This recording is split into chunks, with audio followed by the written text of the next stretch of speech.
Avísenme ahí por el chat qué prefieren.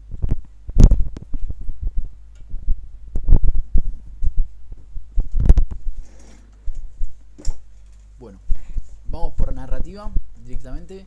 Yo creo que a este punto todos ya sabemos que hay narrativa en casi todo, en tanto películas, series, hoy en día videojuegos. La narrativa en los videojuegos se empezó a implementar a partir de 1970 y básicamente se fue buscando diferentes formas de complementarla y de mejorarla, así como en su momento se hacían tanto novelas, libros, películas, series y todo lo demás. Cuando hablamos de narrativa en lo que son los juegos y mismo en los juegos, hay tres enfoques en los que se va. Un enfoque es en los que son juegos de pura narrativa, que tal vez mucho al jugador no le guste o no le interese. Después está el enfoque a lo que vamos con los puro gameplay. Y si no, una forma balanceada entre ambos. Aunque normalmente siempre en esa forma balanceada termina predominando más uno o el otro. Voy a empezar a dar un par de ejemplos de distintas formas de narrativa. El primer caso de juegos con pura narrativa yo creo que es Tellgates. No sé si ustedes alguna vez jugaron a The Wolf Among Us, The Walking Dead, Game of Thrones o bueno, todos los juegos que está haciendo Telltale Games, que básicamente se van directamente solo a narrativa. Directamente, no sé si ustedes saben, pero esos juegos son bastante malos en el aspecto de que directamente no importa lo que vos hagas en dichos juegos, tu decisión no va a influir en nada en el juego, por más de que te digan. Creo que sí sigue existiendo. Creo que sí, están sacando, creo que la secuela de Wolf Among Us 2. No sé si le van a sacar este año o el año que viene, o la vienen posponiendo hace 20 años. En su momento quebró, alguien la compró y bueno, siguieron produciendo. Pero bueno, básicamente ese es un ejemplo de juegos que están hechos solo a narrativa, que la verdad que tu jugabilidad es muy poca, más que seleccionar unos diálogos. Y al fin y al cabo la mayoría de los juegos de Telltale Games, lo malo que tienen es que tu decisión no influye en nada. Hagas lo que hagas, siempre va a terminar pasando a la historia. Por más de que se vayan cambiando algunos mini fragmentos, realmente la línea de historia sí vos no la modificás, como por ejemplo en Until Dawn y otros juegos que realmente sí tenés y formás parte de esa narrativa. Un enfoque a gameplay, hoy en día podemos ponerles muy claros, por ejemplo como League of Legends, Valorant, Counter Strike, Fall Guys. Son juegos en los que literalmente no hay nada de narrativa, o si hay un lore, por ejemplo en el caso de League of Legends es muy chiquitito. No diría que justo el lore de League of Legends sea chiquito, pero como que no se le da mucha importancia en el juego al lore en este caso, ¿no? Y formas balanceadas podemos ver muchísimos juegos que tienen tanto un multijugador como un modo historia. En algunos predomina más uno que el otro, como por ejemplo juegos como Assassin's Creed, en los que si bien tienen un multijugador, la verdad que mucha pelota no le dan y normalmente los compramos por la historia que nos brindan. O juegos como de guerra, Call of Duty, Battlefields y muchos más que van saliendo, que el modo historia la verdad que no está muy desarrollado y se va más que nada en poder jugar con mecánica de gameplay. Directamente diciendo esto pasamos a la siguiente etapa, que una buena historia siempre tiene lo que son personajes con objetivos claros y obstáculos. Claramente si tenemos una historia, nuestro personaje siempre busca un objetivo final. Eso siempre, cuando creamos una historia en narrativa, hay que tenerlo bien claro, porque realmente si hacemos una historia con que no tenga el personaje un objetivo a cumplir, va a ser bastante aburrida, y mucho más si ese objetivo no tiene un obstáculo. Claramente sería muy fácil que directamente nuestro personaje consiga ese objetivo muy sencillamente, sin nada que se interponga a que él pueda conseguir dicho objetivo. Vamos a un caso muy sencillo como el Tetris. Por ejemplo, imagínate si te dan siempre todos los cuadraditos, vos lo vas colocando de acostadito y siempre vas a terminar ganando, y no tenés ese obstáculo de que te van cayendo piezas distintas en las cuales vos no vas a poder controlar, y se te va a complicar directamente completar las líneas.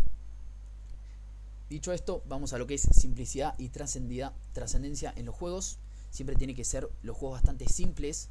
Vamos primero por el lado de la simplicidad. Siempre van a tener que ser bastante simples los juegos, bastante entendible hacia una persona, en el cual si vos le traes una historia, la pueda entender y pueda entender lo que está pasando en este caso, y que sean bastante sencillos como para que cualquier persona, ya sea de 90, de 5 o de 30 años, pueda entender qué está pasando en este mundo o universo que vos estás creando para poder explayarte mejor.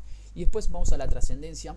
Normalmente las mayorías de los jugadores, de los personajes que se crean en los juegos, directamente trascienden más allá de un simple humano. Yo creo que hoy en día, no sé si ustedes también pueden nombrarme algún personaje el cual no sea más trascendente que un humano. Puedo dar un caso, por ejemplo, de en los juegos de Batman, en los cuales Batman no es un simple humano, sino que está capacitado en muchísimas artes marciales, tiene un montón de dinero y tiene distintos artefactos y accesorios que lo pueden ayudar. Si no, podemos poner el ejemplo de Kratos, de que no es un simple humano, sino que es un semidios, el cual adquiere distintos poderes. Y así podemos probar con muchísimos humanos, como por ejemplo Nathan Drake, si no me equivoco, creo que era el nombre, del protagonista de Uncharted. No es solo una persona con un IQ normal, sino que tiene un IQ bastante alto, tiene una mente de explorador y tiene bastantes habilidades que lo siguen ayudando justo con Sullivan para poder seguir explorando los distintos casos de esos dos juegos. Pero bueno, yendo a esto, normalmente, como siempre, la simplicidad y la intrascendencia son algo que están mucho en las narrativas.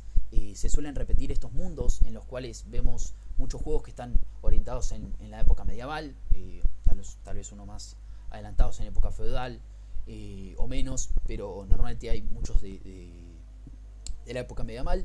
De lo que son los futuros hay un montón de futuristas, de naves espaciales. Ya te podemos tirar Star Wars, sino los de The Space, Alien Isolation, que son bastantes juegos en los que ya se va un poco más al futurismo. Juegos de guerra, creo que hay incontables. La mayoría de los juegos de shooters son de guerra. De alguna u otra forma siempre se busca esa variedad de armas para simular una guerra. Y después, los juegos modernos, en los cuales hoy en día tranquilamente que no se van mucho más allá de la realidad, no se van ni tanto al pasado ni muy al futuro. Juegos pueden ser como, ahora justo no me sale este juego que les iba a dar de ejemplo, pero juegos en los que se basan en la cotidianidad y en la que no hay, en la que el mundo es tan simple como el nuestro y, por así decirlo, tan aburrido como el nuestro, donde no hay mucha fantasía. Pero bueno, yendo al dicho esto, vamos a conocer lo que es el camino del héroe, que hoy en día creo que cualquier serie, película de héroes o cualquier videojuego cumple con el camino del héroe. Hay gente que dicen que son 16 pasos, hay algunos que dicen que son 12, pero bueno, básicamente les voy a ir mostrando lo que es un poco el camino del héroe, que son el mundo ordinario, el llamado a la aventura, el rechazo a la llamada, el encuentro con el mentor, atravesar el umbral, pruebas, aliados y enemigos, acercamiento a la cueva, la prueba, la recompensa, el camino de regreso, la resurrección y el regreso con el elixir. Voy a traer una imagen de Google que nos va a ayudar un poquito más a entender esto. Nosotros, cuando estamos en un videojuego, dividimos por dos lo que es el mundo ordinario del jugador antes de poder incursionarse en este nuevo mundo, el cual él va a conocer. Y primero caemos con lo que es el primer paso, que es el mundo ordinario, en el mundo donde se encuentra el jugador, donde va a estar siempre él. Después llega lo que es la llamada a la aventura. Si quieren, acá alguno puede escribir alguna película o videojuego que quiera poder ver y puedo dar un ejemplo de cómo sería en el caso de hoy en día. Yo podría dar, si les interesa o si ya alguno la vio, lo que es El Señor de los Anillos o El Hobbit directamente.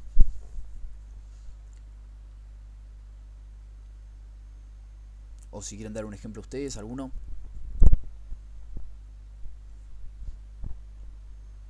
Bueno, perfecto. El mundo ordinario, por ejemplo, en el caso del Señor de los Anillos, nuestro protagonista es Frodo, entonces podría ser que él vive en la comarca, por más de que su mundo ya sea fantástico en sí, él más de la comarca no ha salido y no conoce lo que sería el mundo fuera de la misma comarca. Perdón por repetir 3 veces la misma palabra. Su llamada a la aventura comienza cuando él encuentra lo que es el anillo de su tío, de lo que sería Bilbo Bolsón, y cuando se encuentra también con Gandalf, que es el que tanto le da el anillo como le encomienda esta mini misión de llevar el anillo a lo que es Riverdale para después ver qué se podía hacer con él. Él al principio rechaza lo que es ir a Rivendell, no tiene muchas ganas de ver lo mismo en el caso de Bilbo, aunque el llamado a la aventura es distinto. Sí, el llamado a la aventura es distinto, y en el mentor se podría decir que podría ser tanto Gandalf como, ahora no me sale el enano, el líder, Dios mío. Me la vas a hacer googlearlo, pero no me acuerdo cómo se llama el nombre del enano. Mirá, yo soy recontra fan de las. Ahí está Thorin, por favor. Me quiero matar por no saberme el nombre. Podría ser también Thorin, porque es normalmente el que siempre lo encamina o lo lleva por ese lado, y Gandalf mucho no termina apareciendo tanto en el Hobbit como en el Señor de los Anillos. Aunque sí, más al final. Pero en lo que es todo el aprendizaje de Bilbo no está. Después vamos a lo que es cruzando el umbral, que por ejemplo en el caso de de Frodo es cuando directamente ya se une a lo que es a la comunidad del anillo. Ya tienen esa reunión previa en la que él dice, bueno, yo voy a ser el que lleve el anillo a destruirse, y pasa y deja de estar en ese mundo que sería solo lo que conoce como la comarca, como para incursionarse en todo lo que es la Tierra Media y poder llevar el anillo a Mordor. Ahí, como se ve mucho, los aliados, bueno, y enemigos ya por defecto los conoce, se pone un poco más en contexto lo que es la situación, tiene distintas pruebas, como por ejemplo cuando van a Mina, no, ¿cómo se llama este lugar ahora de los enanos? No puede ser. Cuando van a donde están los primos de Gimli, quiero volver a googlear, perdón, pero no me acuerdo cómo se llama la mina de los enanos. Ahí está, la mina de Moria. Muchas gracias, Fede, te quiero mucho. Las minas de Moria, donde, bueno, tiene sus primeras pruebas, sus primeros encuentros con así lo que sería cerca la muerte. Y bueno, distintas peleas.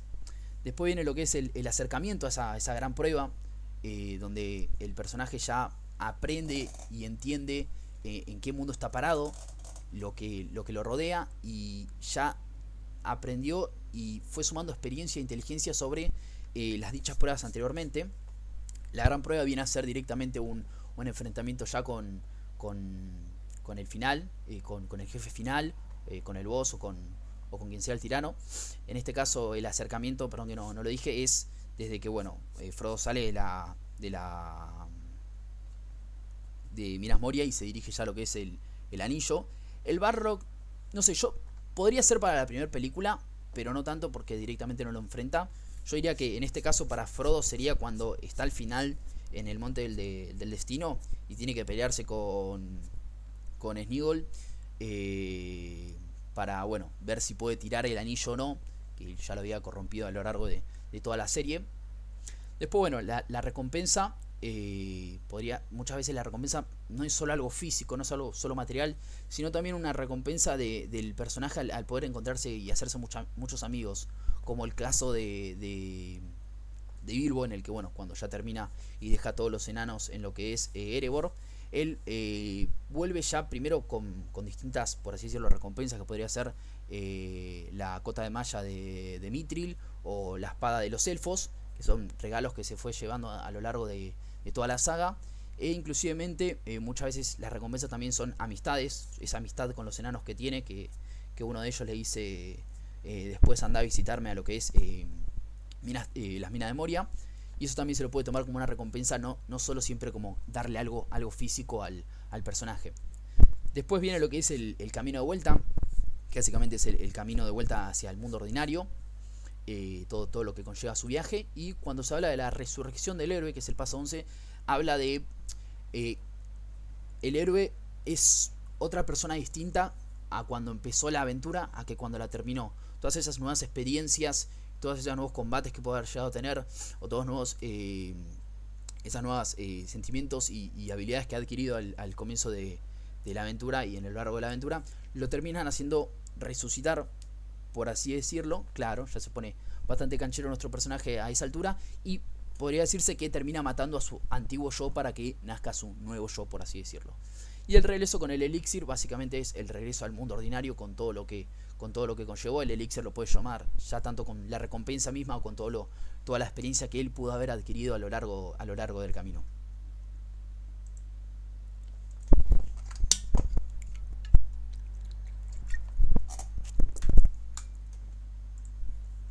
Ahora pasamos a la parte siguiente, que es directamente trabajar la narrativa en lo que es el gameplay, en lo que es el juego. Así que muchas veces la narrativa no se termina modificando a lo largo del videojuego, porque muchas veces es mucho más fácil cambiar una cosita de la narrativa que directamente terminar agregando nuevas mecánicas, agregando nuevos patrones de diseño, y muchas veces en tema de material y de plata, de dinero, se le termina siendo mucho más fácil a la empresa poder cambiar un poquito el guión que terminar cambiando el juego a estas alturas, hablando un poquito de gameplay. Pero bueno, por ese mismo lado, a veces sacrificar el gameplay no está muy bueno. Vuelvo al caso de Telltale Games, que básicamente él sacrificó todo el gameplay para cortar la historia al creador como se le cantaba. Con todo lo que estoy diciendo de Telltale, Gate parece que estoy odiando a la empresa, pero la verdad que me juega la mayoría de los juegos y me gusta bastante. Pero bueno, lo que me molesta es eso de que me digan, podés crear tu aventura y minga, no lo puedes hacer. Pero bueno, entonces en ese caso puede pasar que a veces sacrificar mucho el gameplay te termina arruinando la experiencia y terminas jugando un juego aburrido por ese caso. Por eso lo que mencionaba anteriormente es le sale más barato a las distintas empresas y es mucho más fácil modificar un poco lo que es la narrativa para bueno evitar agregar mecánicas, patrones de diseño y distintas cosas que bueno pueden facilitar el proceso a los programadores y los distintos artistas que estén trabajando.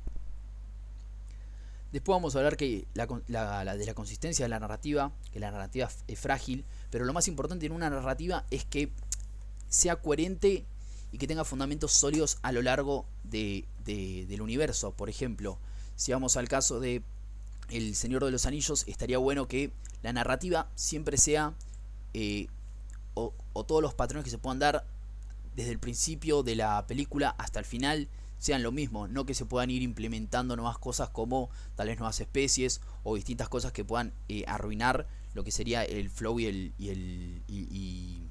los fundamentos básicos de la película. Por ejemplo, algo que puede parecer mucho o medio raro, no sé si alguno vio o llegó a ver la serie de los 100.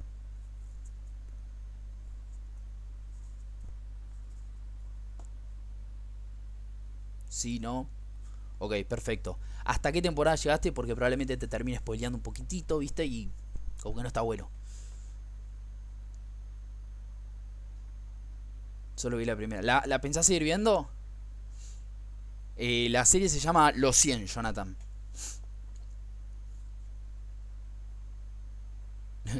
Ok. Básicamente, por lo que se da la serie es la gente de planeta Tierra. El planeta Tierra sufre mucho bombas nucleares, no sé ni qué pi ni qué pa, y se terminan todos trasladándose al espacio. Después, por un tema de que ya se quedan sin suministros, hay mucha gente en la nave, quieren volver a la Tierra y terminan dando a un puñado de adolescentes. Bueno, termina que se terminan encontrando más supervivientes y hasta ahí ponele que bien la serie. Hasta que llega un punto en el que empiezan a meter chips virtuales y realidad, por así decirlo, un metaverso, ¿no?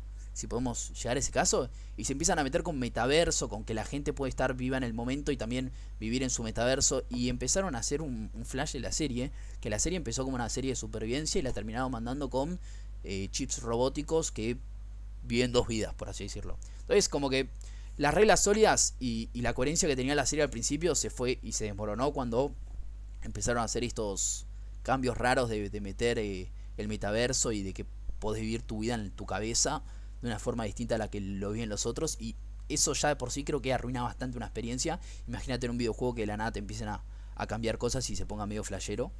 Puede haber a gente que le gusta, claramente que sí, pero bueno, yo creo que eso termina un poco arruinando la experiencia y termina como cambiando el mundo en el que estabas y te volvés a encontrar en otro mundo distinto. Después vamos a lo que es la accesibilidad. Directamente también es lo mismo que estaba mencionando antes, que sea accesible a su audiencia. Quiere decir que una persona, sea mayor, menor o de mediana edad, pueda entender la historia y pueda creer esa historia que ustedes están contando, esa misma historia que ustedes están contando, que se pueda creer y que se la pueda imaginar y que la puedas sentir, por así decirlo, al estar jugando, que pueda entender ese lado, que sea bastante sencillo de poder entrar en este mundo, de comprenderlo y de poder estar jugando en él mismo. Después viene el tema de los clichés en los videojuegos, que bueno, hay muchísimos clichés en los videojuegos. Eh, Está bueno tenerlos en los juegos, pero también está mal abusar en este caso. Por ejemplo, les doy un ejemplo de un juego de terror que tenga muchos screamers. En un momento ya se vuelve aburrido, ya te esperás esos screamers y ya pierde ese presentimiento de miedo que tenés siempre sobre, bueno, en cualquier momento ya hay un patrón en el que aparecen los screamers, sucede justo un sonidito antes o algo, o la música ya te ambienta para que estés preparado para un screamer, y ya eso te va haciendo perder lo que sería la emoción o el miedo que te puede generar ese cliché. Hay muchos clichés en los videojuegos, por ejemplo el doble salto, la pérdida de poderes, que por ejemplo la pérdida de poderes sucede no sé, en God of War, en el 2, que termina siendo un ultra dios con todos los poderes, y cuando pasás la zona tutorial volvés a estar sin poderes. En el Batman también, que terminás perdiendo la mayoría de tus accesorios, a diferencia de cómo podés pelear después más adelante en el juego. Pero bueno, son todos clichés. También el héroe mudo, que esto igual también un poquito lo voy a hablar más adelante cuando estemos hablando de personajes. El héroe mudo directamente que no hable nunca o hable muy poco, que tenga demasiadas pocas interacciones como para que vos puedas sentir más el personaje. Las misiones de escolta, bueno, como mencioné antes, también en la mayoría de los juegos terrores, si mencionamos el Freddy Five Nights, algo así, no me acuerdo ahora bien claro el nombre del juego, ese también era puro screamers, y tal vez no te podía llegar a sentir el terror como otros, tal vez como The Forest un poco, que aunque es más supervivencia terror, se sentía ese terror. O por ejemplo el Outlast, que iba manejando de distintas formas el terror, de que te persiguen, de que te puede aparecer un screamer cada tanto. Estaba más bueno por ese lado. Pero bueno, hay muchísimos clichés que se pueden terminar haciendo repetitivos en los videojuegos. De paso les voy mandando ahí por el chat un poco, por si quieren ver. Ahí está, Five Nights at Freddy, perdón, la verdad se me desconfigura la cabeza a veces. Les mando ahí un video de lo que es el viaje del héroe aplicado en los videojuegos, porque también a veces eso que les había mencionado de 12 pasos, 16, terminas cambiándose por el tema de las películas y series. Así que les mando un video por si quieren un poquito profundizar más allá de lo que yo dije. Igual, claramente, si buscan el camino del héroe, el viaje del héroe, como lo quieran llamar, van a aparecer muchísimos. Y después también, ahora pasando a la próxima sección de los mapas, cualquier mapa te ayuda a entender un poco más en la historia, en el contexto, e inclusive a entender dónde fuiste parando en cada parte de los niveles. Un claro ejemplo podría ser un GTA. Cuando ves todo el mapa, lo vas descubriendo. Vemos muchos juegos RPG, o el Skyrim, por ejemplo, también en el que se te muestra todo el mapa, los Assassin's Creed.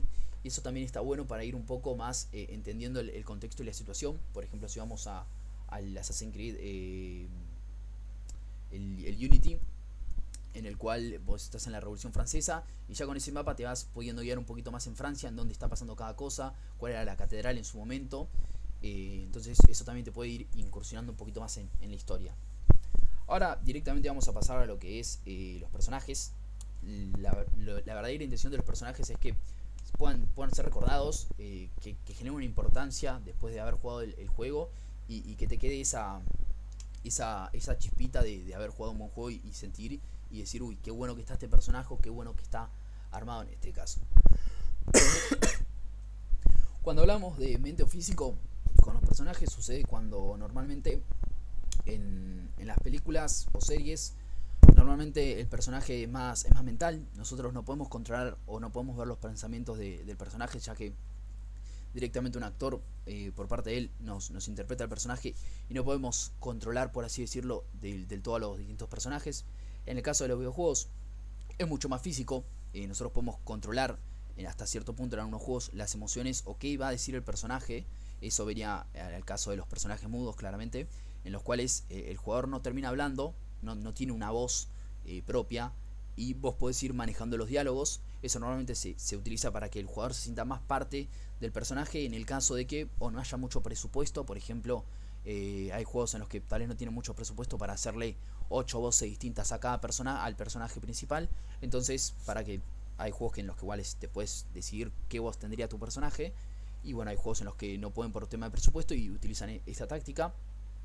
Después, cuando van a los personajes de realidad o fantasía, también eso es uno de los tantos clichés que hay. Hay muchísimos juegos en los cuales el personaje está mudo directamente. También puede ser o para ahorrar dinero, o porque quisieron usar ese cliché y evitarse tal vez diálogos o distintas partes, y es totalmente válido. Pero bueno, siguiendo con los personajes, pueden ser de la realidad o fantásticos. Directamente en los videojuegos se utiliza muchísimo más la fantasía, aunque también vamos un poco a la realidad en los juegos, de que son más de... Hay uno de detectives, del origami.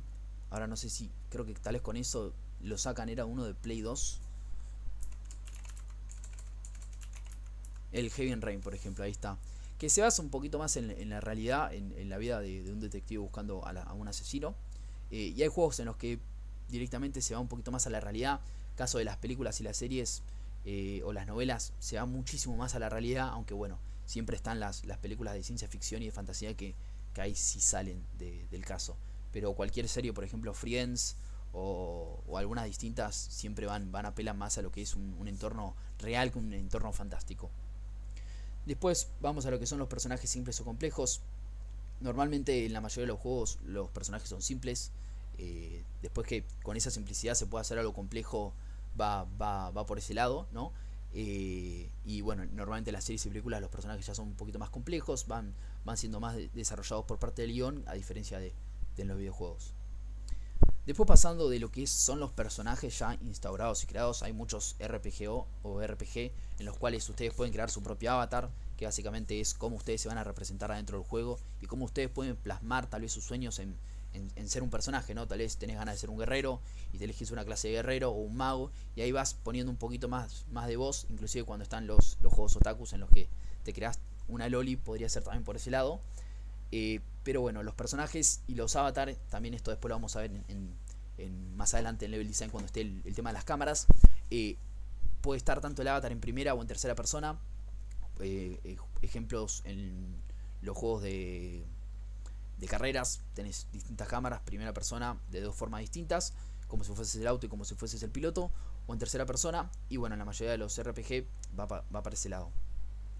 El tema de los avatar, ahora voy a dar dos ejemplos más que nada con Circunplejo Interpersonal y con el Valle de Inquietante, por un simple hecho de que tal vez no se puedan entender solo con leerlos.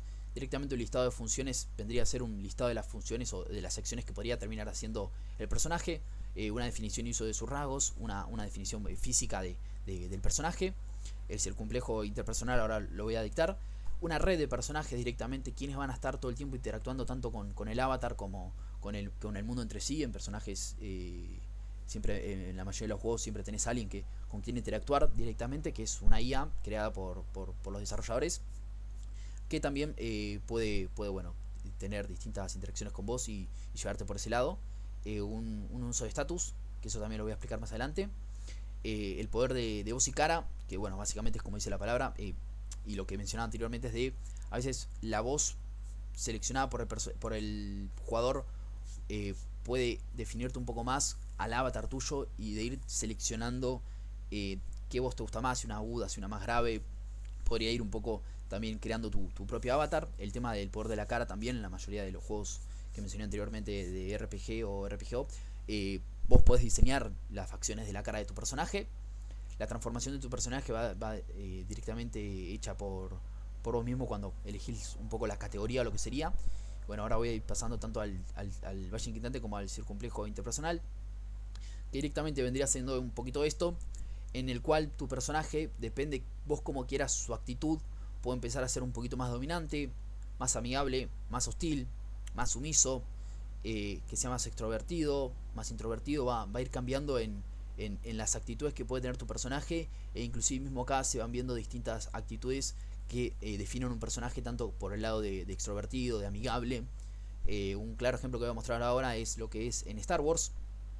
Sabemos que Darth Vader es una persona dominante y hostil porque básicamente es un Sith. Después podemos ver un poquito a Han Solo, que es un poco de todo. Hay veces en los que vemos muy sumiso en algunas escenas, otras veces se podría considerar hostil. A veces lo vemos muy amigable con los distintos personajes. En el caso de Chewbacca, sabemos que es un personaje muy amigable y muy dominante, porque si quiere te puede reventar la cabeza, y con distintos personajes como Luke, Leila o Solo se termina llevando muy bien. En el caso de Ben Kenobi, que por parte también es una especie de Sith, que es bastante dominante, pero a lo largo de sus tres películas podemos ver que es un poco más amigable y no es tan hostil y no tiene tanta esa frialdad y esa mente de odio que tenía, por ejemplo, Darth Vader. En el caso de Citripio vemos que es alguien sumamente sumiso, porque en la que lo atacan o lo agreden o lo amenazan, normalmente termina siendo bastante sumiso, y evita confrontarse con los personajes. En el caso de Luke, en la mayoría de la saga lo podemos ver un poco también más sumiso y bastante amigable por ese lado. Pero bueno, después vamos a lo que es el Valle Inquietante, que básicamente el Valle Inquietante es cuando vos creás un personaje o un avatar que se vaya pareciendo más o menos a lo que es un humano y sea un poquito más familiar. Yo ahora me voy a poner a buscar dos imágenes más o menos para que vayan viendo la diferencia de lo que es el valle. Mientras más parecido a un humano sea, a un humano sano por así decirlo, vamos a ver que va a estar más arriba. Cuando sea por ejemplo un robot o un robot humanoide y tenga esa familiaridad, se lo va a poder ver de una forma distinta. Por ejemplo, ahora voy a ir mostrando un par de imágenes. Yo creo que si vos ves en un juego esto, o ves por ejemplo hay una imagen bastante buena, o esto también por ejemplo, no lo vas a ver tan amigable o tan familiar y te va a generar un poquito de rechazo. Inclusive en el Expreso Polar la mayoría de los personajes tienen este valle inquietante que te genera un poquito de rechazo a la cara. También esta foto, a diferencia de por ejemplo tal vez juegos en los que están bien desarrollados los personajes. Si vamos al caso de Resident Evil, en el caso de la mayoría de los personajes lo vemos un poquito más familiares, vemos facciones en sus caras en las cuales no se van tanto de la realidad y los vemos más humanoides y más parecidos a nosotros mismos. Entonces tal vez no nos generan el mismo rechazo que nos estarían generando otros tipos de modelos 3D. Bueno, por este paso termina lo que es la narrativa. Directamente ahora iríamos pasando a un poquito los sistemas de combate y cómo se pueden presentar. No sé si alguno tiene alguna duda o si se le van surgiendo mediante voy explicando, pueden tranquilamente escribirme por el chat y la puedo solucionar.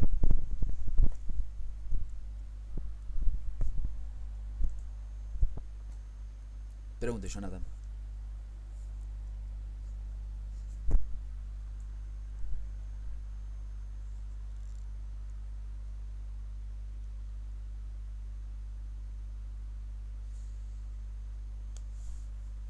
Y depende, ¿qué temas, por ejemplo? Tirame que yo no juzgo a nadie, así que no hay drama. Pero tal vez si estás haciendo, o muchos casos, hay temas que se tocan en la narrativa. Por ejemplo, Assassin's Creed, todos sabemos que los templarios son cristianos y no sé el pensamiento cristiano en este caso si se enoja por cómo se los muestra en el juego, ¿no? Si no me equivoco, en el 2 o el 3 terminas matando al Papa. Entonces, creo que hay a veces que ya en el mundo de los videojuegos no se lo toma tan literal y se pueden hablar de algunos que otros temas. Creería. Yo creo que hoy en día no hay ningún tema que no se pueda evitar. Tal vez al no estar tan acercado a ¿cómo se llama esto? A la... Sí, era medio flashero también que sea coso, pero bueno. Terminás matando un papa y por parte, si ves el catolicismo, se podría enojar con el Assassin's Creed o con Ubisoft por haber mostrado que el papa era malo y lo tenías que matar. Bueno, y la verdad que no, ni rechazado fue, por ejemplo. Hay algunos temas en algunos países que te pueden rechazar tranquilamente. Si te metes un poco con el comunismo, con China, hay muchos juegos que han cancelado o los han cambiado ellos mismos. Puede pasar, la verdad. Pero creo que no hay ningún tema que no se pueda evitar. En algunos lugares te lo van a tomar, en otros no. Así que por ese lado creo que no hay drama.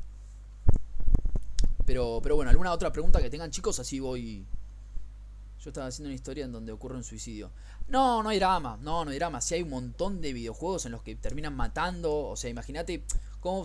O se suicidan personajes también. Sería como medio raro. No. Por ese lado no hay drama. Quédate tranquilo. Porque básicamente es algo que pasa. Puede ser que sea un poquito cliché el tema de hablar de suicidio. Claramente lo es, como de muchos. Cliché, perdón, tabú. Pero no hay drama. No hay drama. La verdad que hay un montón de historias que se van un poquito a la mierda, si vamos a ser un poquito sinceros, que se van un poquito fuera de lo normal y nadie te va a terminar de banear o de cancelar o no, así que tranqui. Pero bueno, siendo con un poco el temario, vamos ahora a sistema de combates, de cómo se termina logrando un buen sistema de combates, que esto creo que le va a interesar a la mayoría. Que hay muchas formas, normalmente la mayoría de las mecánicas que pueda utilizar el jugador van a tener que ser únicas. En el caso del personaje, no. Si vemos casos como, por ejemplo, no sé, Valorant o vemos Rainbow Six, cada personaje tiene un arma distinta, tiene una función distinta, tiene un podercito distinto. Y eso le da una mecánica distinta a cada personaje. Y se evita caer en esa simplicidad, por así decirlo. O esa falta de personajes únicos, ¿no? De funciones únicas. En el caso de League of Legends hay un montón de campeones que hacen cosas distintas. Pueden haber algunos conceptos que que sean más o menos iguales, como stunear o flashear o meter un slow al enemigo, pero cada uno lo hace de una forma distinta, afecta de una forma distinta, y eso hace que también sea un poquito único en cada personaje. Y después vamos a ver lo que es riesgo y recompensa, que lo vamos a ir explicando un poquito también con las distintas imágenes que voy a ir mostrando. Pero bueno, básicamente las funciones únicas era lo que se les había invitado. Acá les leo lo que había puesto, que era: cada habilidad es una herramienta para el jugador y cada acción sirve para una función específica. Por ejemplo, si vemos este caso muy sencillo del Call of Duty, directamente en el caso tenemos 4 ataques, si se quiere decir, porque esto termina siendo el mismo, pero vemos que el ataque cercano tiene un rango, el disparo normal sería todo el amarillo grande, con Iron es más chico, y la granada tiene una tira y un detonante, así que podría ir por ese lado. Es saber en qué momento estas funciones me sirven utilizarlas a cada una en cada situación. Si el enemigo está atrás de un cover, te conviene tal vez lanzar una granada. Si lo ves muy lejano, puedes utilizar la mira para inclusive ganar un poquito más de precisión. Y nada, si lo ves muy cerca lo puedes fakear, ¿no? Pero bueno, eso en juegos de guerra la verdad es bastante complicado. Esto mismo es lo que le estaba comentando antes del riesgo de recompensa. Las habilidades están buenas en que estén únicas, por un sentido también de que el jugador puede decidir qué hacer con esas habilidades, ¿no? Si vamos al caso anterior que les estaba comentando del Call of Duty, igual lo vamos a ver más adelante. Primero explico la de Ryu. El Ryu una patada fuerte de Ryu tarda 32 frames en ejecutarse. ¿Qué pasa? Tiene ventajas y desventajas. La ventaja es que hace mucho más daño que cualquier ataque normal, o sea que está bueno, es un ataque más pesado, entonces va a dañar más al personaje. Pero la desventaja que tiene es que por 17 frames el personaje va a ser vulnerable, o sea que si yo le pego, él no va a terminar de dar la patada y yo le voy a terminar haciendo daño a él. Entonces el personaje puede ir viendo de jugársela, de decir, che, hago un ataque más fuerte y le resto más vida y estoy más cerca de ganar, o voy tranquilo y evito que él me pueda lastimar, ¿no? Igual en juegos de pelea así como Mortal Kombat y Street Fighter creo que esto no cambia mucho, pero bueno. Después, a lo que se ve en este caso era lo que estaba mencionando antes. Si tenemos un disparo normal desde lejos, o metemos golpes que no sean tan largos o que requieran una preparación del personaje antes, va a requerir un menor riesgo. También nos va a dar una menor recompensa, porque tal vez erramos tiros al disparar o hacerle poco daño al personaje nos sirve. Mientras se vean mientras por ejemplo ponemos la mira de hierro, ganamos precisión, perdemos un poco de cadencia de tiro y perdemos mucha movilidad en la cámara, que eso también puede afectar bastante al personaje. Y después por ejemplo tenemos lo que es la patada que me había mencionado antes, que si bien nos da más poder de daño y daña más al rival, directamente termina haciendo que tenga más chance de que lo lastimen a él. El Hadouken lo mismo, tenés que terminar haciendo una serie de combinaciones de botones para que pueda salir. En ese caso puedes inclusive saltar mal o te agachás en vez de tirar el Hadouken, y eso también puede generar un riesgo, sacando también que tiene un tiempo de preparación y un par de frames en los cuales Ryuk sigue siendo vulnerable.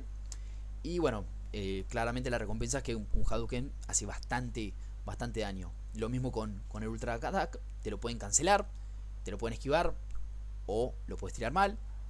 Y también tiene esa desventaja, pero también tiene esa gran recompensa de que termina haciendo muchísimo daño y te termina acercando más a lo que es ganar. En el caso de, si volvemos acá abajo un poco al Call of Duty, un ataque a melee, la verdad que es buenísimo. Yo creo que acá cualquiera que haya jugado un juego de guerra, o inclusive Valorant o Counter Strike, faquear al enemigo, creo que no solo te da una recompensa de matear al enemigo, sino te da una recompensa de, mira, soy tan bueno que vos tenés un arma y yo te voy a melee y te mato igual. Entonces viene por ese lado. El riesgo de ir a melee es claramente que estás a melee y el otro tiene un arma y te puede cagar a tiros. Entonces directamente perdés esa ventaja o esa facilidad para matarlo que tendrías con las anteriores. Y con Cuchi gritábamos en el Siri, y olvídate, un cuchillazo en el counter lo festejabas a lo loco. Más si le empezabas a saltar y le esquivabas todos los tiros. Y la granada tiene sus ventajas. Puede ser que las tire mal, entonces también eso puede ser un riesgo para vos. O podés lastimar a un compañero, o la podés tirar mal y quedás unos segundos desarmado, porque mientras sacás la granada, la preparás para tirar y la lanzás, pasa un tiempo en el cual el enemigo te puede ver y te puede disparar, por ejemplo. Entonces también eso genera un gran riesgo. lo bueno que tiene, la recompensa que te puede dar es que la puedes tirar por una ventana, entonces puedes matar a un enemigo que está en un piso y se le resulte más difícil salir. Pero bueno, más o menos era todo esto lo que estaba hablando de riesgo y recompensa. Es generar lo que es al jugador empezar a pensar y no realizar la acción correcta, sino que pensar y hacer lo que yo quiero. Que empieza a asumir esos riesgos y esas recompensas, que también puede ser que se utilicen mal. Tal vez tiraste 2 granadas al aire para empezar la partida pensando que ibas a matar a alguien y tal vez después te servía más esa granada para tirarla por una ventana y matar. En el caso de si vamos a el Valorant o al Counter, si tiras un smoke en un lugar y se termina pasando, la tiraste mal, es un riesgo que asumís en vez de poder tirarla un poquito más tranquilo para ganar esa recompensa de que el otro no te pueda ver. Pero bueno, después vamos también que los sistemas de combate tienen o las habilidades que puede tener un personaje se pueden componer por 3 cosas distintas, tanto por la distancia, por el tiempo y por la inteligencia y la anticipación, que más o menos un poquito va más eso de la mano de la IA. La distancia del jugador se debe evaluar también cómo tirás o hasta qué distancia te sirve o no. Por ejemplo, en el caso del cuchillo sabemos que a mucha distancia no lo vas a poder atacar, o si tirás una granada sabes que al lado tuyo no lo vas a poder lastimar. Esto lo podemos ver muchas veces en los casos de Mortal Kombat, cuando hay personajes como Jax o Milena, que directamente tenés que, por ejemplo, o mismo Liu Kang, que podés tirar una daga o un fueguito, o tirás una granada solo por el aire, o puedes tirar la granada muy cerca o a distancia media o distancia larga. Pero eso también son mecánicas distintas que pueden ir cambiando y pueden ir modificando un solo ataque. Después el tema del tiempo era más o menos lo que les hablaba antes, y ahora les voy a poner un ejemplo del demo Orgón en Dead by Daylight. No sé si alguno lo jugó. Uy, fue adelante. Pero, a ver. Uy, no, se me vino de cero. Más de 5 segundos que quiero encontrar el segundo en el que termina atacando a una persona. A ver. No, me fui muy para adelante. Pero bueno, básicamente era eso, como se les mencionaba anterior en el tema de Ryu, que hay 17 segundos en el que está ejecutando la acción antes del golpe, y eso puede ser que ese tiempo afecte a la mecánica, o bueno, lo mismo el tema de la granada que se puede lanzar. Yo, para no estar buscando en un video larguito, había perdido el frame de justo donde sucede el ataque. Pero bueno, en el caso del Demogorgon, no sé si alguno jugó Dead by Daylight, pero directamente cada vez que querés activar la habilidad, tardás unos segundos, y después de soltarla ataca. Y también mientras la está preparando y está activa a punto de saltar, directamente el personaje se vuelve más lento y pierde movilidad en la cámara inclusive. Entonces eso también es una desventaja que puede llegar a tener. Y después la inteligencia y la anticipación, que esto igual a veces va mucho más por parte del player. Pero bueno, se tiene que tener en cuenta para evitar que te disparen en algunos casos, para evitar algunos ataques o poder protegerte, por ejemplo, en juegos de pelea. Pero bueno, va más que nada por ese lado.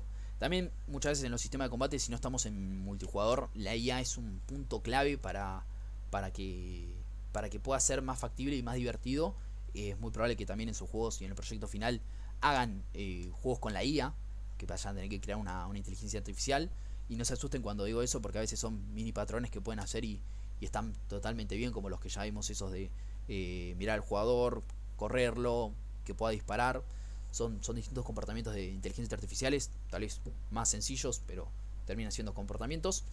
Así que normalmente lo más importante no es crear una IA muy compleja, sino que le puede proporcionar un reto o le pueda generar un obstáculo o una dificultad al jugador, que eso es lo que normalmente se busca con las inteligencias artificiales, que puedan molestar al jugador y traten de que el jugador pueda completar lo que es su objetivo en el nivel. Así que normalmente es eso siempre, que sea importante que esa IA genere un obstáculo al rival, al personaje, para que se le complique, se le haga más difícil y el jugador se pueda entretener un poquito más por ese lado. Acá vamos a dar un par de ejemplos con imágenes también de cómo podría llegar a ser estos casos, ¿no? En el caso de que ataque el enemigo, tiene todo un ataque, todo un tiempo para prepararse el enemigo, el tiempo en el que ataca y un, lo que sería todo el delay del ataque, por así decirlo. Después, por ejemplo, cuando, no sé, en el, ¿cómo se llama este juego? El Dark Souls, a veces el enemigo te termina pegando y después termina siguiendo arrastrando, entonces eso también se lo puede llamar como el ataque y recovery. Y en el caso del jugador, cuando se está preparando en el ataque, es demasiado temprano como para irse de esa posición, porque si no te vas a ir a la próxima y te va a pegar. Después tiene la zona amarilla, que es la posición exacta en la que el cual el jugador se pueda moverse y evitar el daño. Y cuando ya es muy tarde, porque directamente ya te terminó pegando con toda la espada o con todo el ataque, y ahí es cuando generas el daño. Lo mismo podría pasar en este caso. En el ataque de los kamikaze, que son los puntitos violeta, tienen un tiempo hasta que corren hacia el jugador. Claramente algunos más rápido, porque van a llegar más rápido por el tema de la distancia. Y este justo es el ataque en rojo, en la que explotan y terminan muriendo. Y en el caso del jugador, tiene todo el tiempo en el que ellos, entre que los kamikazes están corriendo hacia él, para frenarlos, golpearlos o hacer lo que pueda hacer en ese caso el jugador para evitar que estos kamikazes lo terminen matando. Y ya lo que sería la zona roja, cuando es muy tarde, porque el kamikaze lleva al lado y termina explotando y terminando de hacerle muchísimo daño. Pero bueno, esa más o menos es un poquito la idea de un buen sistema de combate que tenga que tener el personaje, y de lo que puedes ir pensando para hacer las distintas cosas. Así que parece... Ok, sí, perfecto. Pensé que cortaba acá. En el caso de también del sistema de combate, justo llegando a la imagen ya sé que justo qué tema está viniendo, que básicamente que cada habilidad que pueda hacer el jugador o cada mecánica que tenga pueda servir para algún momento en particular. No sé si alguno acá jugó al Bioshock, ya sea el 1, 2 y 3, me sirven los 3.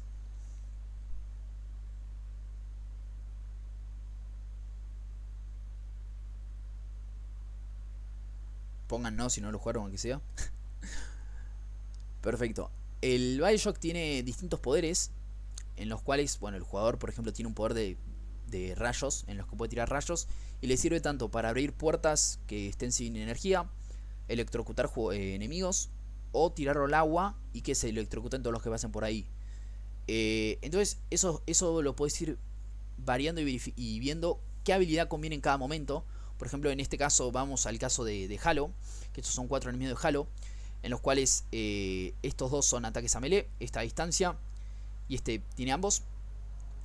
El Halo, alguno lo jugó también, por las dudas pregunto de curioso igual. Pero bueno, vamos al caso de que si estos dos enemigos te atacan a melee, no me parecería una buena opción ir a atacarlos con melee, claramente. Si tenés dos jugadores que son muchísimo más lentos, tal vez una granada hasta que se muevan de donde está el lugar de detonación puede ser bueno. Algunos que sean muy rápidos, que directamente te conviene dispararlos sin mirar. Y hay otros que tal vez los tengas muy de lejos, como los tiradores, que te convenga poder hacer colocar la mira como para poder dispararles y ser un poquito más precisos en este caso, ¿no? Entonces eso también lo puedes ir verificando también en la IA y ir relacionando las habilidades del jugador con los enemigos, cuál conviene para cada situación o cuál es más beneficioso para cada uno. También claramente poner que alguno que otro va a ser más diferente para otro. Por ejemplo, no es lo mismo matar a este enemigo con una granada que con la mira de hierro, porque te va a costar muchísimo más. Así que sería por ese lado, ir manejando en tal caso las mecánicas a cuál podría ser más eficiente en cada enemigo. Después, normalmente acá les doy un par de ideas de enemigos que puedan tener, que son los típicos enemigos. Los enemigos pesados, que son los que tienen más vida y más daño hacen. Después tenés los enemigos de rango, como en este caso, bueno, un arquero, si vamos a la época medieval, si vamos al mundo de Halo, que te disparen con un rifle. Los enemigos explosivos, los típicos kamikaze, que te van corriendo a querer matarte y explotar y detonar junto con ellos. Y un caso muy bueno en el God of War, no sé si alguno lo terminó jugando, hay una parte que tenés los típicos esqueletos normales de hierro, que son normales de matar, y después tenés los que están reforzados con oro, o que tienen la armadura en oro, y te terminan generando mucho más daño. Dale, tranqui Fede, no pasa nada. Y te terminan generando muchísimo más daño en este caso. Y son más fuertes, tienen más vida, y son más difíciles de matar. Entonces ahí pueden ver también cómo muchas veces con solo cambiar muy pocas cosas del mismo modelo podrían podrían terminar haciendo un enemigo distinto y ponerle esa, esa, ese toque de narrativa como para que se sepa que son distintos y cada uno hace una cosa distinta. Si lo vemos acá, mucha diferencia no hay más que el color y alguna que otra cosa en el casco y la túnica, pero después son casi iguales por ese lado. Ahí más o menos ya terminaremos lo que era sistema de combates y ya estaríamos pasando a lo que es directamente el diseño de nivel, que para mí es la parte más interesante y favorita. Ahora vamos a ir empezando primero un poquito con la espacialidad y con las subdivisiones. Mángame 5 segundos que tomo agua y sigo.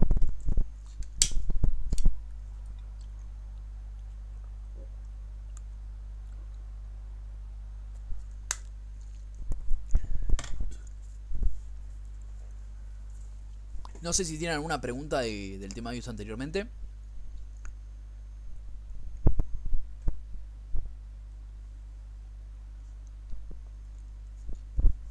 Perfecto. Bueno, llegando a los niveles, ¿cómo podemos subdividir un nivel? Es muy sencillo. Cuando nosotros, por ejemplo, tenemos este boceto de un nivel y lo creamos, va a haber partes distintas. Por ejemplo, en A puede llegar a pasar algo y puede tener unos objetos. En B también. En C lo mismo. Y vamos teniendo los recorridos. También se pueden crear distintos caminitos, ¿no?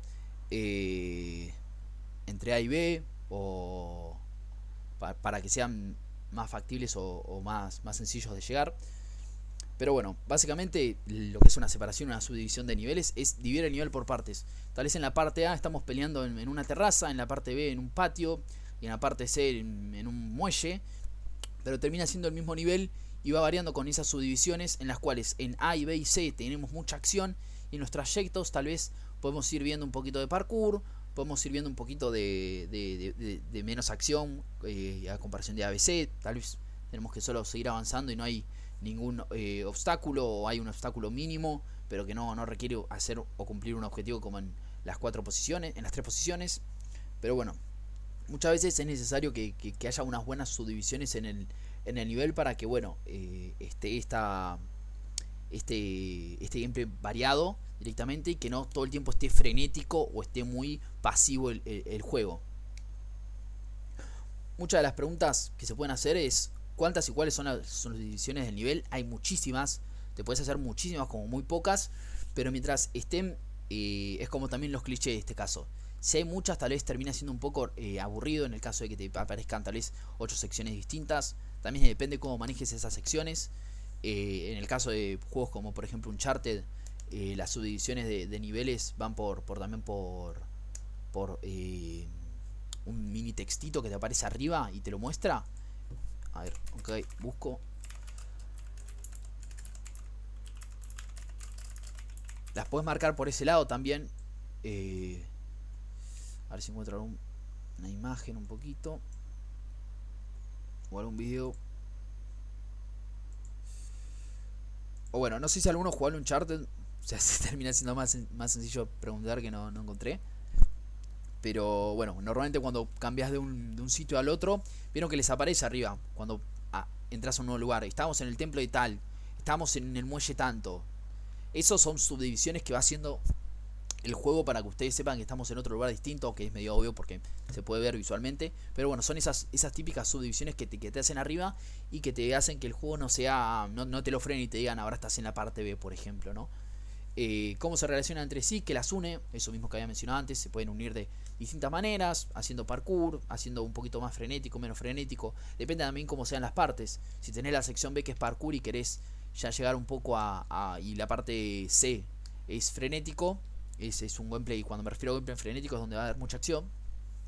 Si en la parte B es puro parkour y en la C es puro combate, estaría bueno que en esa subdivisión tenga un par de enemigos para enfrentarlos y para poder ya ir preparándose hacia un reto un poquito más grande que va a ser todo lo que suceda en la sección C. También qué temática o gameplay rigen cada subdivisión, lo que había mencionado hasta recién. En alguna puede ser un poquito de parkour, un puzzle también. Normalmente los puzzles en Uncharted sirven para como bajar esas y dividir esas partes en donde hay muchos disparos o bueno, para bajarle un poco la adrenalina al jugador, porque si en un momento el juego termina siendo todo el tiempo frenético, el jugador ya hasta cierto punto se va a aburrir de que todo el tiempo haya acción, porque va a ser todo lo único que va a poder plasmar en este videojuego. Pero bueno, siendo la otra parte que habilidades va a ejercitar el jugador en cada subdivisión. Podemos ver en el caso de, justo le voy a tirar Bioshock, pero nadie lo jugó. Pero bueno, por ejemplo en Bioshock hay partes en las que un poder te sirve más que otro. O si vamos al caso de... A ver, justo ahora no se me ocurre un juego clavado para pensarlo. Pero... Ah, ¿llegaron a jugar los Lego? Cualquier Lego. Tipo los Star Wars o cualquier cosa. Sí. ¿Viste que hay partes en las que si sos un Jedi terminás saltando o tirando tus podercitos? Y en las que si sos un chabón que dispara, sea cualquiera de los que están, terminás como subiendo para arriba. Tipo cuando tenés que subir a un lugar más alto, lo terminás haciendo mediante tu pistolita, mediante un ganchito. Y cuando sos un Jedi lo tenés que hacer saltando. O cuando sos muy chiquito como Anakin, terminás metiéndote por un ducto. Bueno, eso puede ser otra de cómo ir ejercitando las diferentes habilidades que tenga el personaje. También, bueno, el tema de la dificultad. Está bueno que se nivele, por así decirlo. Que no sea, por ejemplo, un puzzle recontra difícil en el primer nivel. Porque claramente estaría bueno que lo vayas acostumbrando a un poquito de puzzles más fáciles. Y al final sí, de los niveles les puedes tirar uno un poquito más complicado. También qué sensación terminando el personaje. Si va a estar mucho más calmado porque no tiene mucha acción. Si va a estar con toda la adrenalina al máximo porque se va a estar peleando. Y también hay algo muy bueno que se puede hacer. Es que si podés saltear algunas divisiones. El Resident Evil 4 lo jugaron.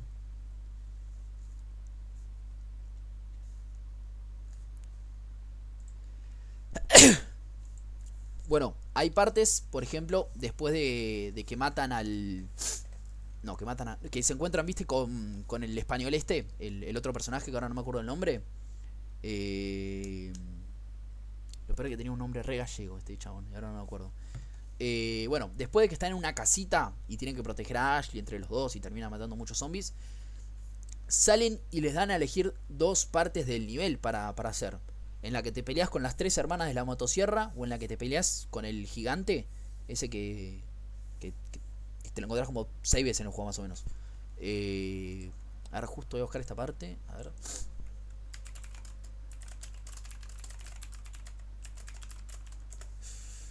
ver. Acá. Por ejemplo esta. Que te terminás peleando. Uy, no. Parece que va a estar más al final. Que te terminás peleando en esta casita y después de que pasa esta parte de la casita tenés que o elegir entre pelear con las tres hermanas o te peleas con el gigante ese que te va arrojando medio peritas. Bueno, eso por ejemplo es evitar una subdivisión en alguna parte del nivel. Pero bueno, después también otras espacialidades que puede haber muchos. Pueden ser los puzzles muchas veces. Pero bueno, más que nada la espacialidad también es ver cómo el jugador siente el entorno, cómo lo puede ver, cómo le pueden afectar distintas emociones. Por ejemplo, en un caso de un juego de terror, no vas a hacer un espacio muy grande, ¿no? Vas a hacer un espacio angosto, chiquito, para que el jugador pueda sentir un poco de claustrofobia, no literalmente, ¿no? Pero que pueda sentirse como que está encerrado, como que está oscuro. Entonces, por ese lado, con las facilidades se puede ir jugando e ir modificando también por dónde anda para que el jugador entienda por su entorno y vea qué sensaciones le pueden llegar a agarrar. Acá vienen otras preguntas de cuánta libertad de movimiento tiene el jugador. A ver, creo que en la que viene no. Ok, listo. Bueno, como decía, no es lo mismo un Skyrim que un juego de terror. Va a tener distinta movilidad el jugador en cada nivel. Por ejemplo, Phasmophobia tal vez, que está más encerrado en una casa y yendo al camión y viniendo. ¿Cuántos caminos posibles existen a través del nivel? Porque hay muchas veces que los juegos podés elegir, por más que sea el mismo juego, vos podés elegir el camino para completarlo. Podés ir a hacer la opción A, la opción B, la opción C. Y eso claramente va a ir modificándose. Ahí justo la última pregunta dice que son los espacios dinámicos, que era básicamente eso. Que son los espacios donde más acción ocurre. ¿Cómo se usa la verticalidad en el nivel? Directamente como por ejemplo en juegos como Spider-Man lo vemos que puede trepar para arriba de edificios. Mismo en Resident Evil puedes subir por las escaleras mediante otras partes. Pero si no me equivoco, ahora todas estas preguntas las tengo respondidas también con imágenes, pero bueno, no los voy a marear y me voy a quedar 5 minutos explicando las preguntas para después mostrarles imágenes que las pueden explicar inclusive muchísimo mejor. Pero bueno, acá es cómo se pueden organizar los espacios. Un espacio que sea centralizado, donde todo ocurre en el medio y pueda estar rodeado de casas, donde sea lineal directamente, que sea un camino recto, que no cambie mucho. Uno radial, que por más que tenga un mini centro, se vaya diferenciando por distintos caminos. Uno que esté todo agrupado. Uno que esté en forma de grilla, que es algo, va a ser algo bastante repetitivo, como acá también. Pero bueno, acá también podemos ver otro ejemplo de radial. Uno de central, otro de lineal, ¿no? Después, bueno, también de todo desordenado acá. Pero bueno, van por ese lado, ¿ves? Se pueden ir mostrando diferentes. Inclusive me parece que este de acá es un mapa del counter. Creo que es un ejemplo de un mapa del counter en el que tenés que plantar la bomba como en un galpón. Que en 1.6 es, si no me equivoco. Si vamos al caso del radial, es un caso como los de Resident Evil cuando estás al principio en la iglesia. Donde se enfoca más la fogata con el cadáver del policía adentro. Pero bueno, después vamos a ir viendo también lo que es figura a fondo. Directamente es el mismo nivel, pero con distintas variables. Este, por ejemplo, podría ser una especie más de vista como el Isaac. No sé si alguno lo lleva a jugar ese juego. De Behind of Isaac, no sé si lo conocen, el que tipo tu mamá te odia y te mete en un cofre y sos una bolita chiquita que va escupiendo fuego, por así decir, bolitas más que fuego. No sé si alguien lo lleva a jugar, es un juegazo igual, está a 200 pesos en Steam, lo recomiendo. Y podemos ver un poco más plataformero, ¿no? Acá, que tenga que saltar para llegar al cofre, que tenga que saltar para seguir. Entonces también a veces que esté el mismo nivel y solo cambiar el fondo te puede hacer mucha diferencia. Porque acá literalmente lo único que estamos cambiando es el fondo. Si el fondo no es solo es puro background y solo es visible, o si el fondo va a ser el piso mismo, como en este caso, que todo esto blanco es el fondo para pisar y donde puedes caminar. En cambio acá el fondo es solo background y lo que es el piso en realidad son estas dos plataformas con todos los saltitos. Después cómo podés pasar por el espacio, si es un poquito más eficiente, si es un poquito más fluido, que te va a hacer mover. También por ese lado va, qué tan eficiente es el espacio en donde vas a... lo mismo que se mencionaba antes, si tenés ya un camino predeterminado, si buscas otro directamente, si va a ser mucho más fácil o muy distinto, como en estos casos en los que vas a tener que terminar cambiándote, moviéndote y no vas a tener esa sencillez de una línea, por así decirlo, entre comillas, recta. Y bueno, eso, si va a molestar mucho, ¿no? No es lo mismo tal vez tener la mesa acá en el medio, que el jugador va a tener que rodearla para pasar a la otra parte.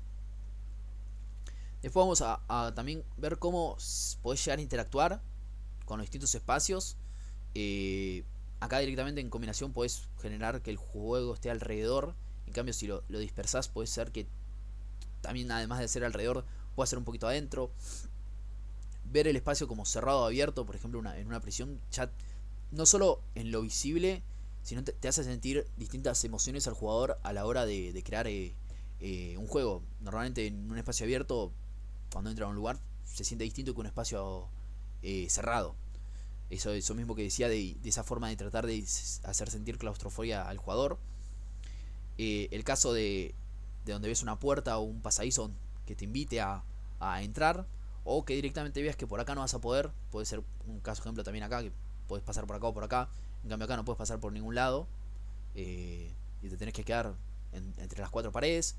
Esto también de integración o separación directamente, en la cual con solo poner un techito y completar la pared, puedes hacer que sean dos lugares distintos o que sean dos lugares juntos. Eso también va por ese lado.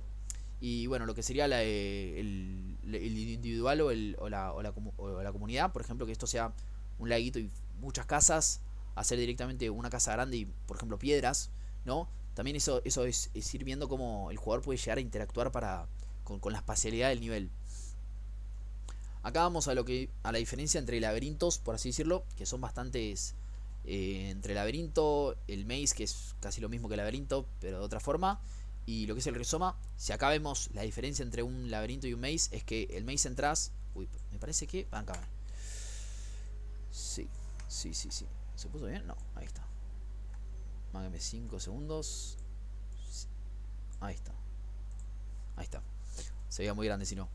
Que directamente en el laberinto podés entrar por una zona y tenés muchas paradas en blanco. Por ejemplo, si venís todo por acá.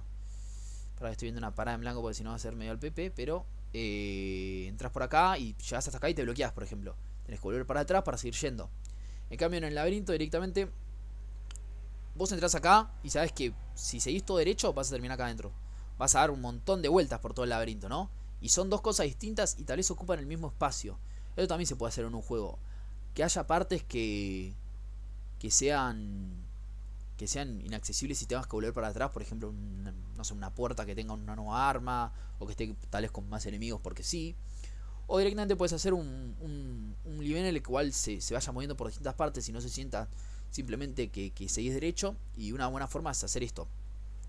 También lo que viene después son los rizomas, que se pueden ver en bastantes juegos. Normalmente los juegos 2D, que básicamente todo el juego está así. Se puede hacer también en sentido figurado, como por ejemplo con flores, con plantas, depende la situación o el juego. O la temática del juego, ¿no? Por ejemplo, se puede ir cambiando. En el caso del Mario, por ejemplo, se toma todo un poquito más con plantas en el caso de que te metas a los tubitos. Ahí está. Quería también verificar si estas preguntas las respondía con fotos o no. Porque hay una de las primeras no las terminaba respondiendo con fotos. Entonces no me acordaba cuáles tenía con fotos o no. Pero bueno, básicamente son las preguntas que vamos a seguir respondiendo a continuación. Que también estaban un poquito antes. La libertad del personaje. Si está peleando con un boss, por ejemplo, adentro de este mapita. O si está peleando en un mapa abierto con los distintos enemigos. Cuántos caminos existen a través del nivel, que tal vez lo puedes completar en distintas facciones. Tal vez puedes venir todo para acá, subir y te vas acá, o tenés que ir para la izquierda y pasar por otra parte del castillo para entrar. Justamente este es un caso del Bioshock, en el cual también tenés distintas formas de ir hacia un lugar. Y bueno, vos podés crear tus caminos alternativos, aunque normalmente siempre hay sitios en común. Después también cómo los espacios y cómo la iluminación puede afectar en el mismo juego. Esto ves que es una cueva oscura, es decir, si me meto acá, tal vez tengo que prender una luz, sea un lugar más oscuro, más cerrado, donde genere más claustrofobia el jugador, donde no se pueda mover tanto. En cambio, un lugar muy abierto y colorido, tal vez te genera otra impresión, te genera más sentimiento de amistad o de seguridad. Que eso igual ahora también lo vamos a ver un poquito más adelante. Acá también mencionando el caso de la verticalidad, porque al fin y al cabo un juego interesante también tiene distintos espacios y no está todo el tiempo sobre el nivel del mar. La mayoría de los juegos siempre tienen una plataforma, un lugar para ir subiéndose, ya sean 2D o 3D, como para que cambie el juego. O mismo tal vez no tenga que saltar, pero sí que lo eleve. Este caso que mencionaba anterior de Spider-Man, o de algún juego como los Call of Duty, en los que te puedes ir subiendo a distintas partes de los edificios. Después también cómo se usan los landmarks, que para el que no sabe, los landmarks directamente son en Journey, vas pasando por todo el juego y siempre vas viendo el solcito de la montaña directamente.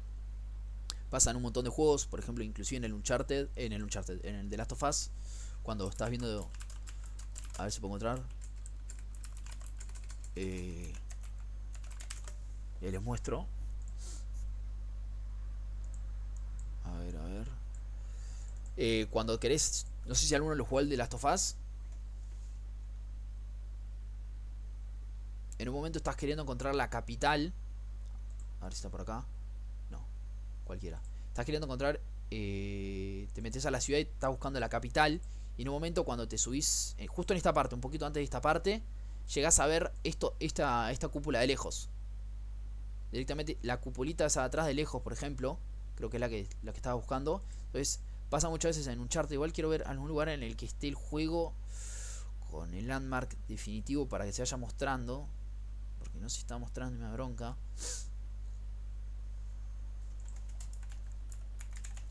A ver si aunque sea se puede llegar a encontrar. Acá. Creo que acá tenías que entrar a la iglesia donde estabas el viejo amigo de Nathan. De Joel, perdón. Me confundí con el Uncharted. eh, pero pasa eso. En este caso, cuando querés entrar al hospital, que me parece que el hospital estaba un poquito más acá, que era el hospital médico ya justo al final del nivel. Creo que este mismo era el hospital, sí. Y quiero ver si encuentro alguno más y ya seguimos. En este caso lo mismo, lo que mencionaba antes, a donde se te tenía que llegar. Que son como esas visiones que se muestran en... Vas viendo tu destino final a través del juego, desde lejos. Pasan muchos lugares, en muchos juegos distintamente. Así nada, después... Lugares secretos, creo que la mayoría de ustedes ya sabe que en un juego siempre están inclusive algunas mecánicas, inclusive, o objetos, armas que están escondidas a través del juego y que están en lugares de escondiditos y vos lo tenés que terminar buscando porque si no, no las llegas a encontrar. Inclusive podés pasarte el juego sin obtenerlas, que no pasa nada. Y está bueno por ese lado tener esos mini lugares escondidos que tiene el cubo. El jugador va a tener que analizar bien el nivel para poder acceder a ellos. También de cómo seguía el jugador.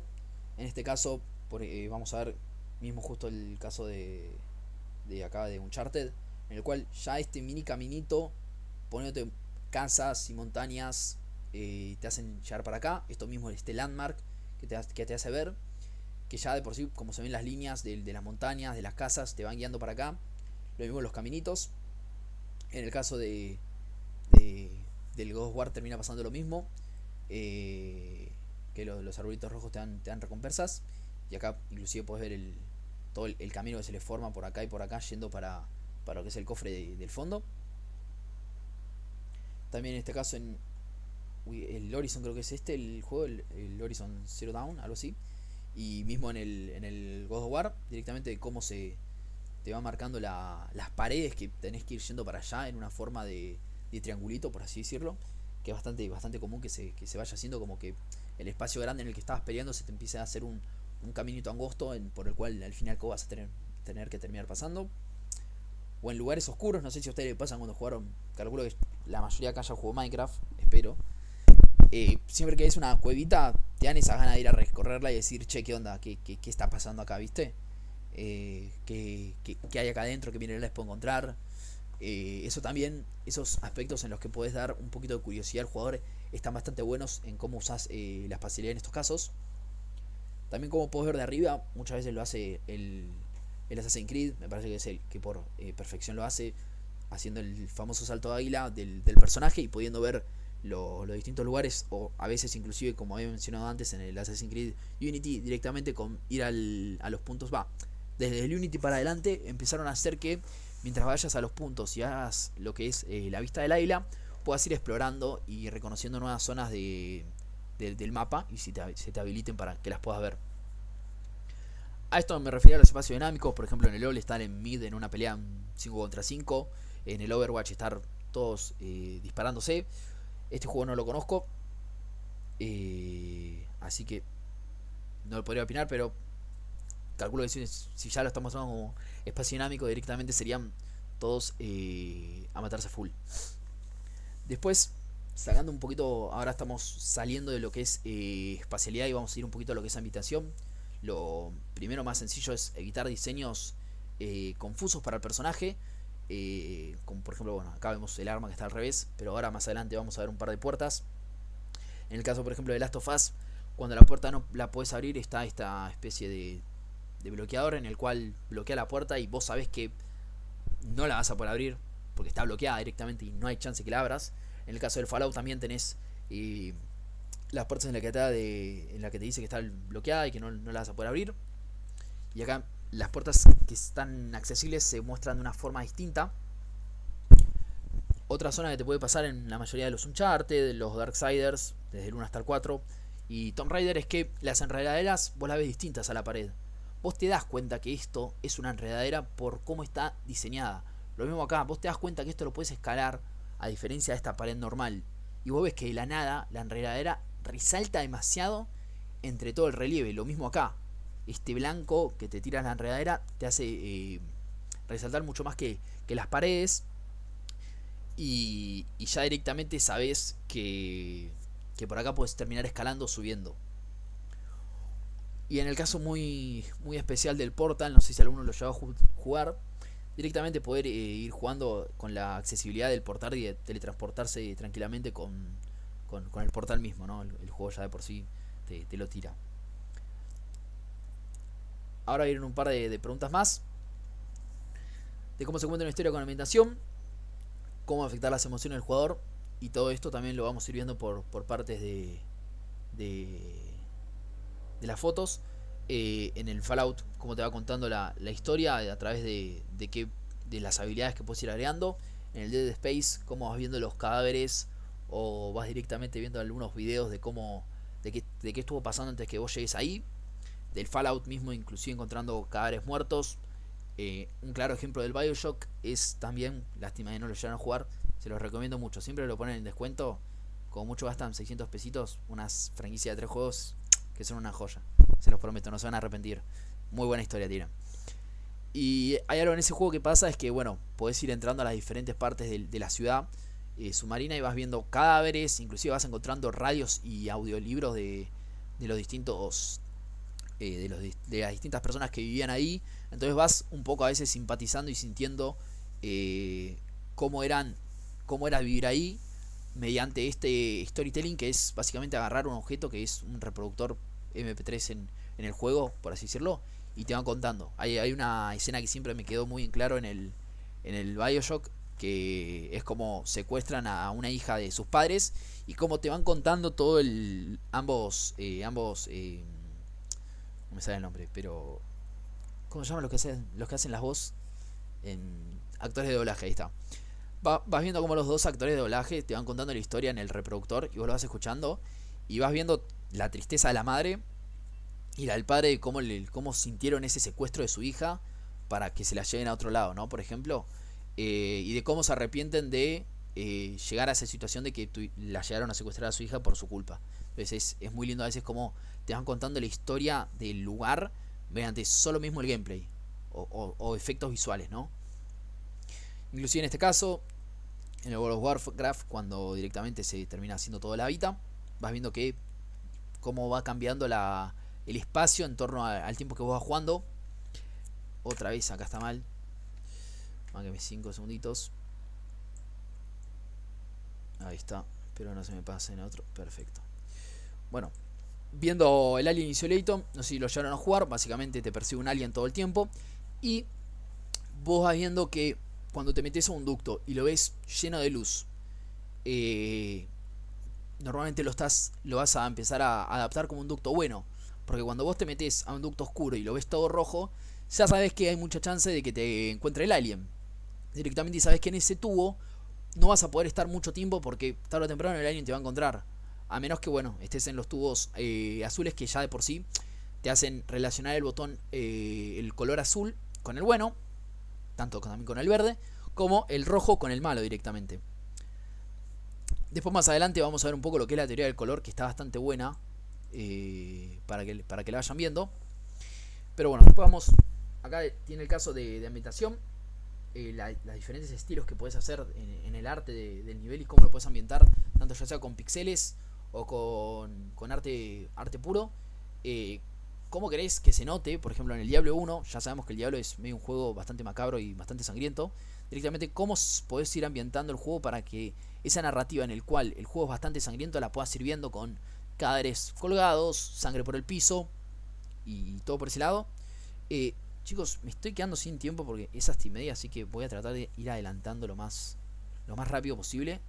Después veo si después les paso las... que paso el... Máquenme 5 segundos. Voy a pasar el link de mi servidor para que cualquiera que quiera se pueda unir y... Ahí estamos. Voy a pasar acá por el chat.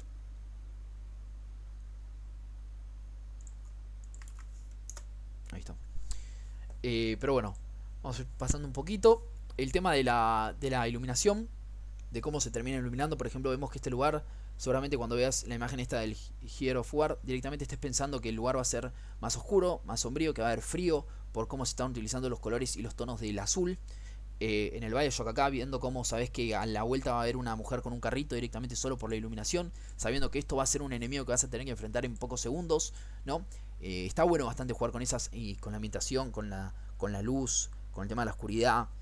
Por ejemplo, en este caso, en el caso del Mirror Edge, vas a ver que acá te está saturando amarillo, que el amarillo es un color bastante familiar y bastante seguro. Y en el cambio, si ves el PT, directamente sabes que acá va a aparecer, ya sabes que esto es un juego de terror. Yo creo que cualquiera que vea esta imagen se dio cuenta que acá te va a saltar un screamer en cualquier parte.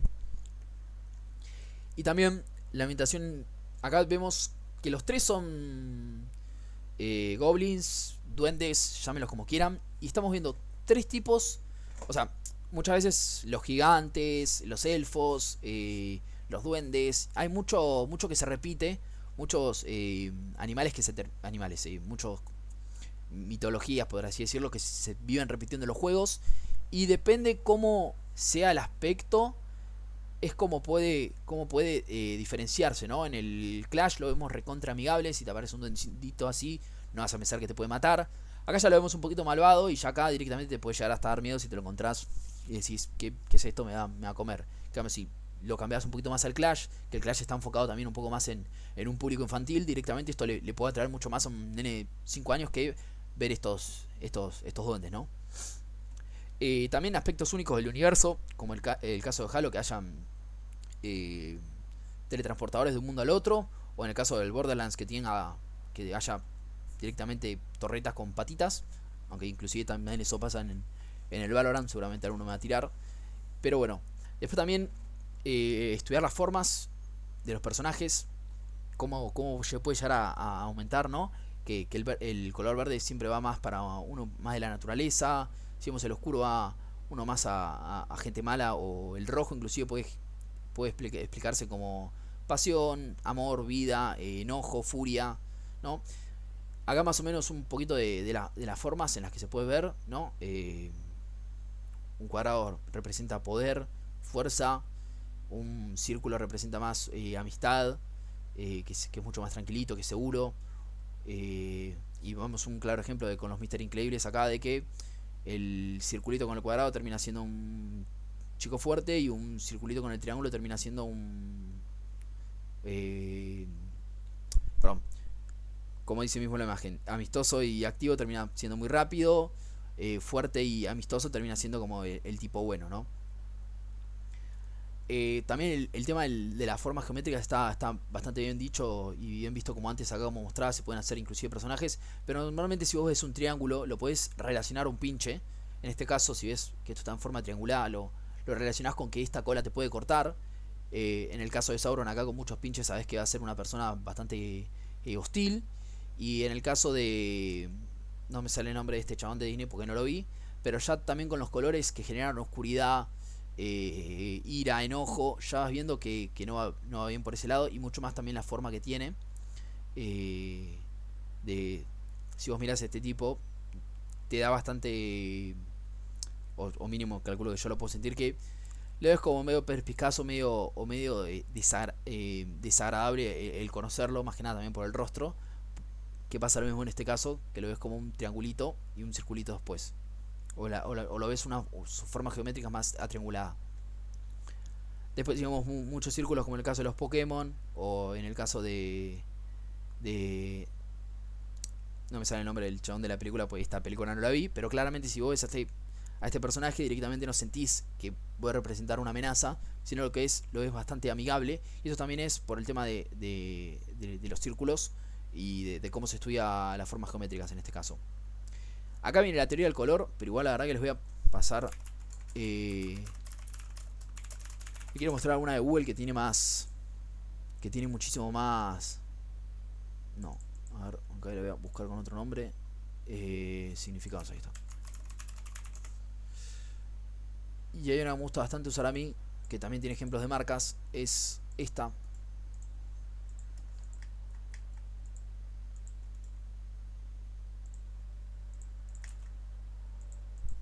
Que después la pueden ver más detenidamente, que es lo mismo que les mostraba antes. El color rojo puede mostrar acción, puede mostrar peligro, puede mostrar amor, sexo. Después nos vamos por ejemplo al negro, que te puede mostrar muerte, misterio, sobriedad, elegancia también.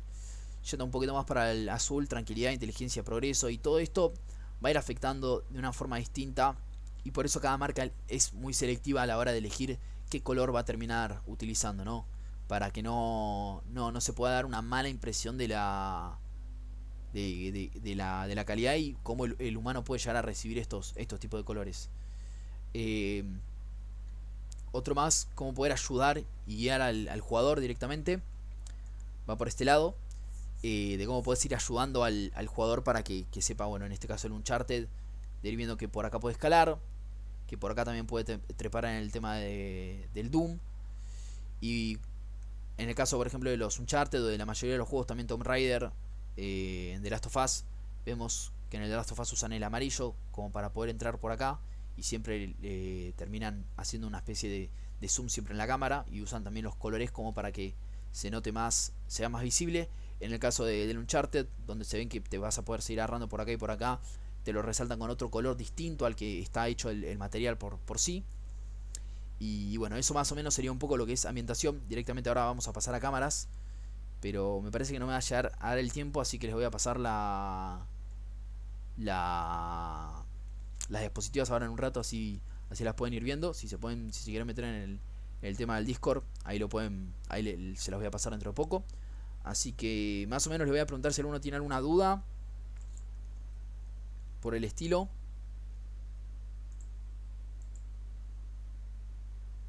o algo que quieran preguntar también, que esto la verdad les va a servir